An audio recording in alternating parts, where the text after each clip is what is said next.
Gaelner arriva devant la porte que le Stan originel semblait avoir choisie. Il avait déjà mis 1 heure pour y arriver et espérait qu'il n'ait pas à attendre longtemps avant de le revoir. Malheureusement pour lui, il dut attendre 9h37. Car après avoir attendu plus de 3 heures devant la porte, la frappant de plus en plus désespérément, il fut accueilli par la divinité locale. Suite à une longue explication, cette dernière partit à la recherche de Stan, mais du fait qu'elle préférait utiliser ses pouvoirs en extérieur au minimum, elle mit plus de 6 heures pour revenir.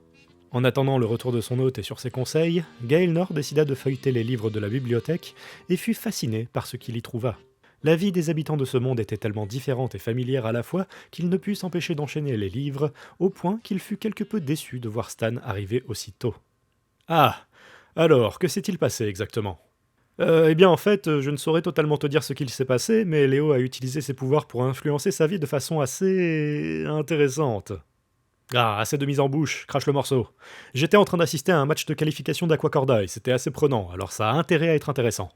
Gaelnor, blessé, baissa la tête.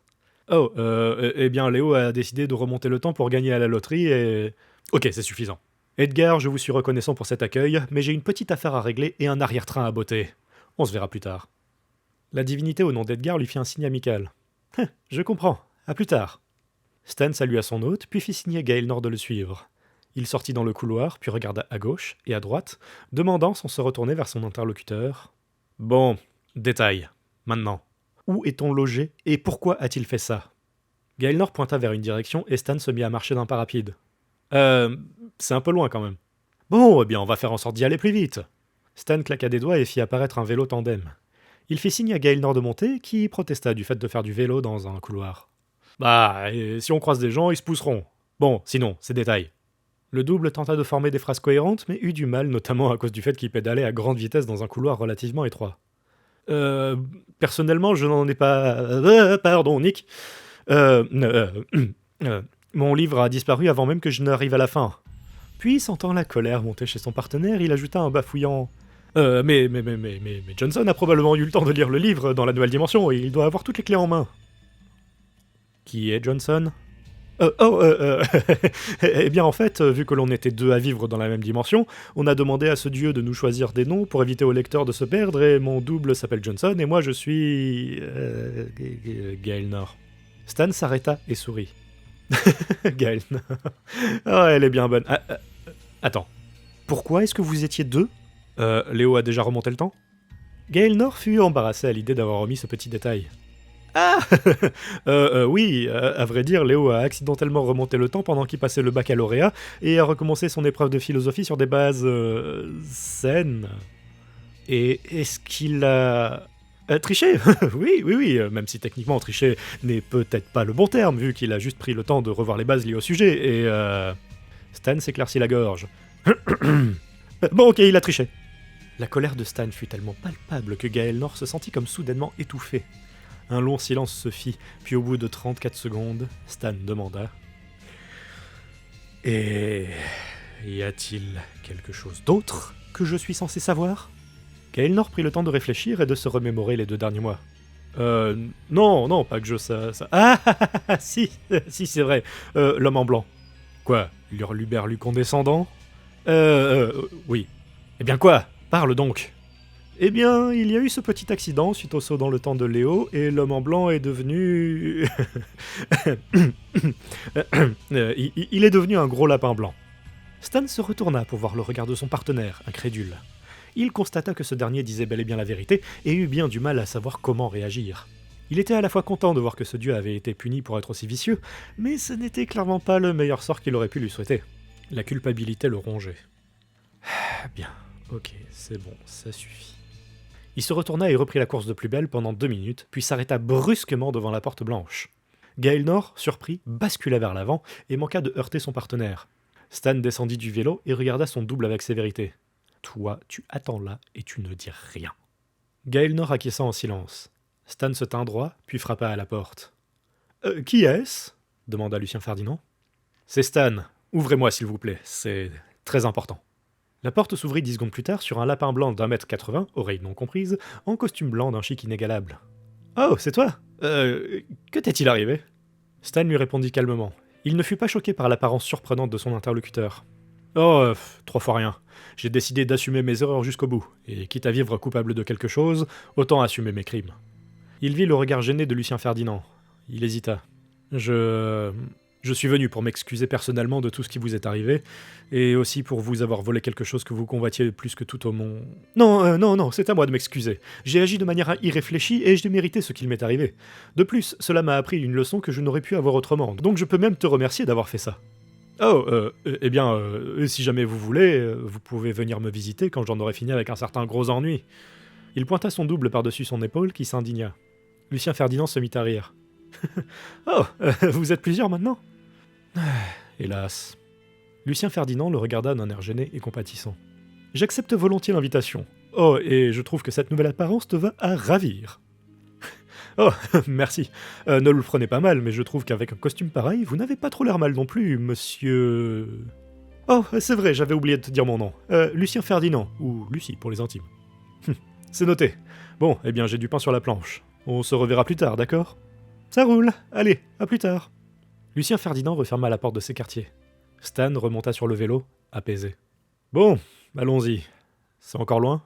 Gaëlnor fronça les sourcils. C'est moi ou cet homme s'appelle Lucie? Il se prit une claque.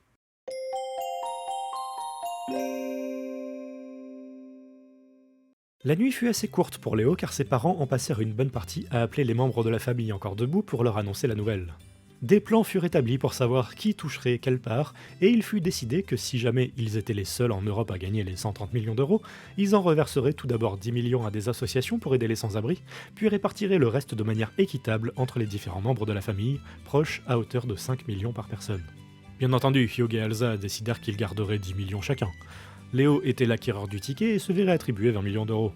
Les 35 millions restants seraient déposés sur un compte spécial au cas où quelque chose de mal ne se produirait, et dont les bénéfices annuels seraient reversés à d'autres associations. Une chose était sûre, le jour où il toucherait l'argent, il partirait en voyage pour aller voir les membres de la famille et fêter cette nouvelle richesse dignement. Léo ne dormit que 5 heures cette nuit-là et se réveilla à 11 heures. Il prit son petit déjeuner et constata que ses parents étaient encore en train de dormir. Après tout, lorsqu'il était parti se coucher, ils étaient encore en train de célébrer en imaginant de nombreux plans de sortie. À midi, il vit son père émerger, très fatigué, mais souriant. Le garçon était très heureux d'avoir réussi à totalement renverser une situation désespérée, et voir son père aussi heureux le ravissait bien plus qu'il n'aurait pu l'imaginer. Sa mère suivit une demi-heure plus tard, puis ils prirent un petit repas ensemble. Hugh demanda à Léo s'il n'avait pas des plans pour l'après-midi, car il comptait se rendre au bureau de tabac pour déclarer leur victoire. Léo lui annonça qu'il prévoyait d'arpenter la rue Sainte-Catherine avec un regard neuf. Sachant que tout ce qui lui était inaccessible pouvait désormais s'acquérir en un claquement de doigts, il voulut faire un petit tour. Sa mère objecta, disant qu'il n'était peut-être pas raisonnable de se donner autant d'idées, mais son père accepta. Mieux valait encore vivre sa vie normalement, ne serait-ce que quelques heures, parce que d'ici la soirée, elle allait complètement changer. À 15h, Léo était dans la rue, visitant tous les magasins possibles et imaginables à partir de la place de la Victoire vers le Grand Théâtre. Il y vit des vêtements à la classe folle, des jeux qu'il avait voulu depuis des mois, et remarqua qu'enfin il pourrait acheter la PS4. En y repensant, il serait en mesure d'acheter tout le magasin si jamais il le souhaitait. Cette pensée l'affola tant et si bien qu'il en eut le tournis. Il décida de sortir rapidement de la boutique pour prendre l'air. Il continua son tour de la rue Sainte-Catherine, lorsque vers 16h, il arriva au croisement où tout avait commencé. Sans cet enchaînement de morts, jamais il n'aurait pu obtenir de tels pouvoirs et ainsi sauver sa famille. Léo sentit son cœur léger et s'apprêta à marcher sur le passage piéton lorsqu'il remarqua que le temps s'était arrêté sans prévenir. Un portail apparut au milieu de la route. Ah, il semblerait que Stan soit enfin rentré de vacances. Sans trop comprendre pourquoi, son estomac commença à se nouer. Un mauvais pressentiment s'empara de lui, mais là n'était pas le temps de faire attendre un dieu. Léo passa le portail et se retrouva dans un lieu méconnaissable. Mais où est-ce que je suis ? Léo reconnut bien la petite maison de campagne, mais le beau bazar l'entourant était nouveau. Un terrain de tennis, de volley-ball, d'escrime et même de pétanque semblait s'empiler dans le désordre le plus total. Léo marcha vers la porte de la maison, regardant à droite et à gauche les vestiges de ce qui semblait avoir été un véritable champ de bataille pour sportifs accomplis. Le garçon était curieux de savoir ce que Stan avait bien pu faire ces 2 derniers mois. Il s'approcha de la porte et se prépara à frapper lorsque celle-ci s'ouvrit, révélant Stan qui se tenait droit, l'air sévère. « Je t'attendais, Léo. » Le garçon regarda l'homme et jeta son bras en arrière, pointant vers le jardin. Que s'est-il passé ? Ce n'est pas important. Non mais c'est vrai, que s'est-il passé ? La question provint d'une voix située derrière le dieu. Ah, chut, taisez-vous, on discute d'un sujet sérieux, quoi. À la grande surprise du garçon, ce n'était pas Stan qui venait de dire ça, mais une autre voix derrière lui. Une expression d'exaspération parcourut l'homme. Il se retourna, révélant un deuxième Stan. « Ah bah bravo, vous venez de ruiner l'effet de surprise !» Un troisième Stan se dégagea de l'ombre du second. « Oui, bah désolé, ce n'est pas de ma faute si l'autre a décidé de le convoquer et n'a même pas pris la peine de s'intéresser à ce qui s'est passé dehors. » Léo observa ce drôle de spectacle, à la fois confus et intrigué. Excusez-moi ?» Les trois Stans se retournèrent en même temps. « Quoi ?» Léo, intimidé, pointa dans toutes les directions sans trop savoir quoi désigner. Il se passe quoi là? Je suis un peu perdu. » « Permets-moi de te l'expliquer. » Une quatrième voix se fit entendre, et les trois Stans s'écartèrent pour lui laisser place. Léo ne s'attendit pas à voir cela. Un chat noir au poil irréprochable s'était avancé. Il se tenait sur ses deux pattes arrière, avait la même coupe de cheveux que les autres Stans, et qui mettait en valeur une tache blanche allant de son front jusqu'à son museau, et portait les mêmes vêtements que les autres Stans, à la différence près que lui n'avait pas de long manteau ni de gants. Il sortit les mains de derrière son dos, un chapeau haut de forme dans l'une d'elles, qu'il coiffa juste pour se rajouter quelques points de charisme. « Stan ?» Le garçon ne sut comment réagir. Fallait-il se réjouir? Être effrayé? Ou bien juste fasciné? La queue du chat noir fit un claquement léger et gracieux. « Oui, c'est bien moi, Léo. » Il se tourna et présenta ses trois doubles. « Et voici Albert, Johnson et... Gaelnor. » Les trois copies firent un faible signe de la main, gênés. Gaelnor ? C'est une longue histoire, commença le principal intéressé, mais fut interrompu d'un geste de la main par Stan, qui leur fit signe de partir. Ils s'exécutèrent sans plus attendre, et partirent sans un mot par la porte menant vers le couloir. En un claquement de doigts, les portes du couloir ainsi que de l'entrée se fermèrent dans un claquement suffisamment distinct pour ne pas être rassurant. Nous ne sommes pas ici pour parler des différents mois, et encore, mais de toi. Le chat claqua des doigts et fit apparaître un livre que Léo n'aurait pas aimé revoir en ces circonstances. Le sien. Il comprit que ce qui allait suivre n'allait pas être plaisant et que l'heure n'était plus au gâteau. Stan l'ouvrit et fit mine de le lire. « J'ai vu que tu as utilisé tes pouvoirs pour tricher à tes examens. » Il se rapprocha du garçon et Léo put voir son museau d'un peu plus près, bien qu'il aurait bien aimé ne jamais le voir d'aussi près. Léo fit involontairement un pas en arrière. « Qu'as-tu à répondre à cela ?»« C'était un accident ?» Le chat fit un pas en avant, se rapprochant de plus en plus. Un accident certes, mais dont tu as consciemment tiré profit pour t'aider. Et en quoi est-ce que cela t'aurait aidé dans ta quête pour améliorer l'humanité ? Le garçon était désormais terrifié. À chaque pas en avant de la divinité, le garçon tenta d'en faire deux en arrière, jusqu'à heurter la porte, fermée. Eh bien, peut-être qu'à l'avenir, cela m'aiderait à entrer dans une école qui... Sa voix partit dans les méandres du silence. Il savait que son argument était mauvais, et le finir ne lui aurait rapporté aucun bon point, car il savait toujours pas dans quelle école il allait pouvoir entrer. Le félin recula de 3 pas et soupira. « Tu n'as fait ça que pour t'aider toi, et tu le sais pertinemment. » Un silence inconfortable s'installa. Stan fit quelques pas vers la cheminée, la regardant comme s'il était perdu dans ses pensées. Puis il fixa de nouveau le garçon. « Et qu'en est-il de l'utilisation de tes pouvoirs pour gagner à la loterie ? L'as-tu fait pour sauver l'humanité ?» La terreur dont Léo avait été envahi disparut pour laisser place à l'indignation. Il avait fait ça car il en avait besoin. Il se redressa, puis avança vers le dieu. La pression fut telle que des larmes de rage coulèrent. « Ma famille était en danger. J'ai fait ce que j'ai pu pour la sauver. En quoi cela est-il mal? Surtout qu'en plus on a prévu de donner une belle somme aux sans-abri. » Stan se précipita sur le garçon et le prit par le col de ses doigts griffus. Léo heurta le mur. « Écoute bien mon garçon, je ne t'ai pas donné ces pouvoirs pour que tu puisses satisfaire tes besoins égoïstes. En aucun cas tu ne dois les utiliser à des fins personnelles, surtout que je sais que tu y as pensé avant même que tu n'arrives chez toi et que tu vois ta famille en situation de détresse. » Sa main se serra encore plus. « Dans tous les cas, tu l'aurais fait, et on le sait très bien tous les deux. » Les visages de Stan et Léo étaient tellement proches que le garçon pouvait voir son propre reflet dans les yeux de la divinité. Tous deux étaient déterminés à se voir remporter la bataille, et leur regard en témoignait. Si l'un d'eux se mettait à faillir, ne serait-ce qu'un seul instant, l'autre gagnerait. Léo répliqua. « Et alors, en quoi cela est-il mal ?»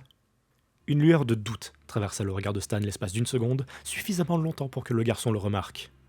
Léo avait gagné. Le dieu s'énerva.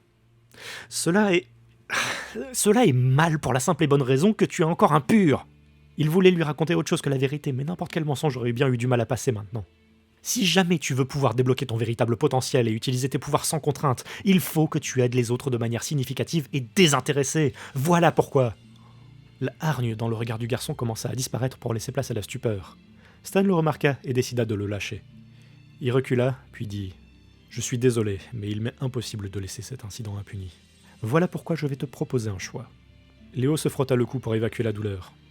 Stan veut m'aider? Je comprends. Je vous écoute. Stan eut du mal à lancer la proposition. Une grande hésitation le parcourut, mais c'était la seule chose à faire. Soit tu annules tout et je te laisse le souvenir de cet incident pour éviter que tu le reproduises, soit tu décides de faire face aux conséquences de tes actions et je me verrai dans l'obligation de temporairement retirer tes pouvoirs. Léo repensa au visage de son père lorsqu'il avait gagné, ainsi qu'à la fierté qu'avait éprouvée sa mère en voyant son bulletin de notes. Je ne peux pas effacer tout ça. Ma famille mérite de vivre convenablement. Je suis entièrement responsable de mes erreurs, et si jamais il y a un prix à payer, qu'il en soit ainsi. Ma décision est finale. À la grande surprise du garçon, Stan se mit à sourire, comme s'il s'attendait à entendre cette réponse depuis le début. Son ton changea radicalement et sa chaleur habituelle était revenue. « Ah, parfait. Assumer ses erreurs et faire face aux conséquences de ses actions est une excellente première étape vers la pureté. Tu es prêt à voir tes pouvoirs retirés ? Tout ça a été prévu ou bien ? Léo sentit comme un piège se refermer sur lui, mais il avait déjà donné sa réponse et visiblement il ne pouvait pas revenir sur ses paroles. Hésitant, il dit « je suis prêt. Après tout, rien de mal ne peut se passer. » Stan tendit un bras et le posa sur l'épaule du garçon. « Parfait. Eh bien, c'est parti. » Le très mauvais pressentiment se confirma lorsqu'il remarqua une certaine malice dans le regard du dieu. Et alors qu'il s'apprêtait à revenir sur sa décision, il fut pris d'une sensation étrange, comme si une partie de son être était en train de disparaître. La dernière chose dont il se souvint fut une étrange sensation de picotement le traversant, puis les ténèbres.